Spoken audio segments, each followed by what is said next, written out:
Olá, tudo bem? Hoje eu vou falar aqui um pouco sobre plano de carreira e evolução, mas sem rocket science, tá? Então, de uma forma que a gente consegue aplicar isso daqui na prática de forma muito simples e rápida. Bom, primeiro de tudo, eu quero falar sobre a projeção de crescimento de uma área comercial dentro do ponto de vista de carreira, tá?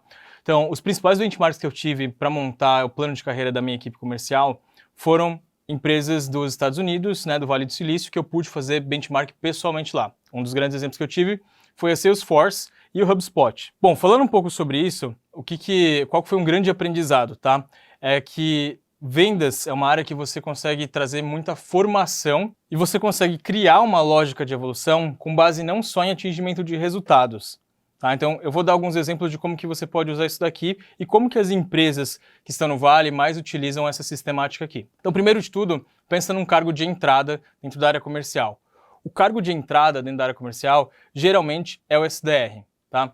Por que geralmente é o SDR? Porque SDR geralmente tem a ver com inbound, né, igual eu falei ali com vocês no começo, então tem um ticket médio menor, precisa de mais volume e geralmente são posições de entrada. Então são pessoas que não têm uma alta experiência ainda na área comercial, elas começam pelo SDR, atendendo leads que têm um processo de levantadas de mão, tá? Então, não é um lead tão frio, é um lead que pediu contato ali pra gente, ok?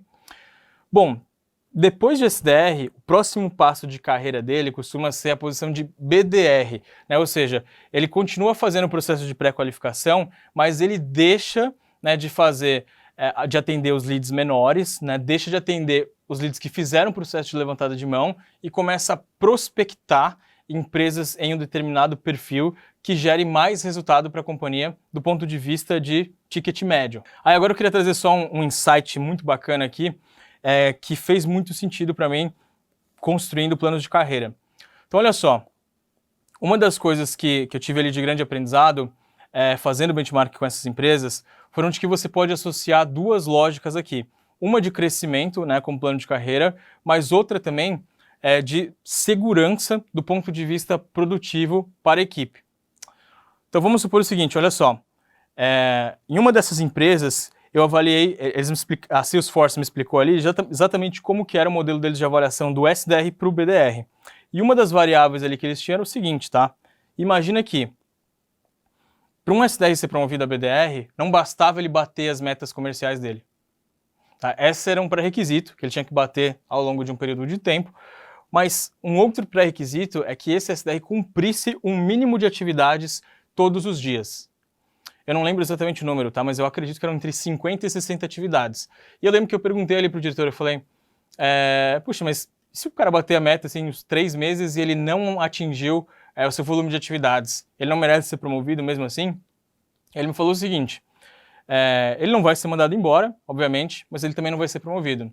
Por quê? Porque o próximo passo de carreira dele necessita muita disciplina e ele não tem um processo de levantada de mão tão simples, né, entre aspas, como existe no inbound. Ele vai ter que ter muito mais disciplina e no próximo nível de carreira dele. E nesse próximo nível de carreira dele, que é de outbound, quem não faz pelo menos 60 atividades por dia não consegue bater a meta. Então olha que legal, ele pegou e analisou todo o histórico, né, de atividades dos BDRs dele, e ele identificou que quem fazia mais do que 60 atividades por dia tinha uma chance de bater a meta maior do que quem não tinha. Então esse exercício já começava, né, do ponto de vista de avaliação, desde a primeira posição de SDR. Ou seja, uma primeira grande sacada aqui, né, para você que está começando a montar o plano de carreira, se você quer uma nova posição, você precisa estar apto a ela antes de você ir para ela. Então, primeiro cumpra suas funções, cumpra sua roda de competências bem, e depois você tem que estar preparado já para a próxima roda de competências antes de você ser promovido para elas. Então, se você tem um SDR no time que ele quer ser um BDR, ele tem que começar a executar coisas de BDR agora, e não depois. Tá? Então tudo começa no SDR, depois vai para o BDR, depois do BDR, né, que já faz essa prospecção mais ativa, se ele também executa ali um desempenho bom no resultado e de atividades, ele é promovido para Account Executive. E essa trilha aqui, ela para mim parece fazer muito sentido, tá? Por quê? Principalmente para aquela questão da rampagem, que eu comentei com vocês no case da Conta Azul, né, onde a gente tinha uma rampagem muito mais lenta trazendo pessoas de fora para uma posição direta de Account Executive do que uma pessoa que é rampando em todas essas posições. E obviamente quando elas vão rampando nessas outras posições, elas estão testando, entre aspas, né, com leads mais baratos ou modelos que ainda não têm um custo de aquisição tão alto. A partir do Account Executive, você pode ter vários níveis, tá? Então aqui não tem uma regra específica, mas essencialmente, a partir dali, o vendedor ele pode escolher uma carreira em Y, tá? O que a gente chama de carreira em Y? Basicamente, ele tem duas alternativas, né? Ele pode querer seguir uma carreira como especialista, e não tem nenhum problema nisso. E aí, carreiras de especialista envolvem desde Key Account Managers, né? Se tiver esse espaço na empresa, de fazer gestão de carteiras, relacionamento com clientes, trabalhar mais como farmer, né? No processo de upsell e cross-sell. Ele também pode ir para uma outra linha mais técnica, né? Trabalhando ali com enablement ou com sales ops. Então, ele não necessariamente tem que ser líder. O próximo passo de carreira do seu vendedor não é ser líder. Liderança é uma escolha. Se ele quiser ser líder, ele vai ter que se desenvolver especificamente para líder, que é o outro passo de carreira. Então, são dois caminhos que você pode desenhar ao longo do tempo e trilhar para ele. Portanto, o que é uma coisa muito importante para você já dar os seus primeiros passos em direção a um plano de desenvolvimento de carreira? É você ter a roda de competências de todas as caixinhas do seu exato momento na empresa.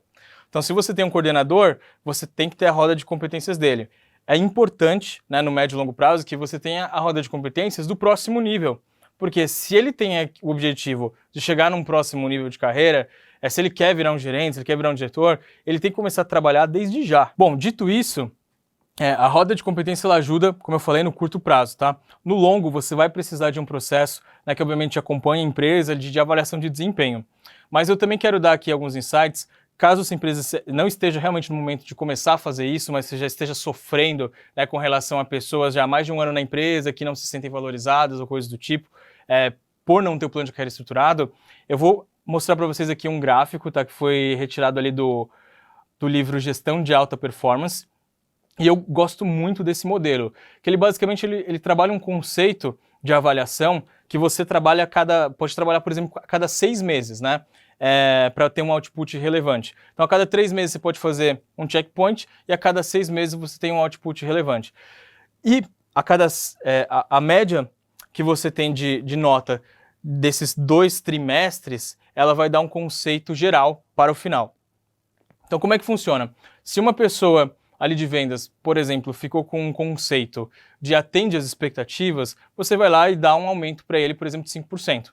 Tá? Se ele atender a expectativa 2 vezes por ano, né, ou seja, 2 ciclos ali de avaliação, ele pode ter 2 vezes 5% de aumento. E esse 5% aqui é hipotético, tá? Daí você tem que decidir na sua empresa quanto faz sentido. E tem algumas questões trabalhistas aí que também vale a pena envolver, porque com relação à posição, tá? Mas vamos lá. Então, imagina que você teria 2 ciclos ali de avaliação de desempenho. Se ela atende, significa que ela cumpriu a função, então você reconhece isso. Se ela supera, né, isso significa que ela conseguiu entregar mais do que o esperado no papel dela, na posição dela, na roda de competência dela, e começou a entregar já num outro nível. Então, a recomendação de quando você tem esse tipo de avaliação é que você promova a pessoa para o próximo nível. Se a pessoa ficou abaixo da expectativa, você pode dar um feedback para essa pessoa. E se ela não entregou nada, você provavelmente vai ter que desligar essa pessoa. Tá? Então, são exemplos aqui de como que você pode começar a trabalhar esse conceito aí dentro, mas por que eu estava falando com relação ao RH, né? Tem um teto, né? Existe um teto hoje na legislação brasileira que você não pode passar de um determinado limite de diferenças salariais para um mesmo cargo. Então, em determinado momento, você tem que avaliar se você poderia ou não aumentar o salário de alguém, né? E se você aumentasse, se você teria algum problema trabalhista.